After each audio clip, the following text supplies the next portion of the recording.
Social మీడియాలో యాక్టివ్గా ఉండేవారికి BRS అధినేత మాజీ సీఎం కేసీఆర్ మనవడు కల్వకుంట్ల హిమాంశు గురించి చెప్పనవసరం లేదు.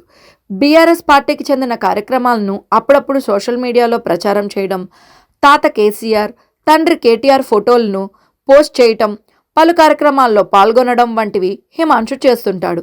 తాజాగా హిమాంశుకు సంబంధించిన ఓ ఇంట్రెస్టింగ్ న్యూస్ సోషల్ మీడియాలో వైరల్గా మారింది. ఉన్నత విద్య కోసం అమెరికా వెళ్లిన హిమాంశు ఉద్యోగం చేస్తున్నట్లుగా రివీల్ చేశారు. అంతేకాదు, తన మొదటి ఉద్యోగం అనుభవాన్ని సోషల్ మీడియా వేదికగా పంచుకున్నారు. ఇప్పటి వరకు తరగతి గదిలో విద్యార్థిగా ఉండి ఇప్పుడు ఉపాధ్యాయుడిగా మారడం ఎంతో గొప్పగా, కొత్త అనుభూతిని ఇచ్చిందని హిమాంశు చెప్పుకొచ్చారు.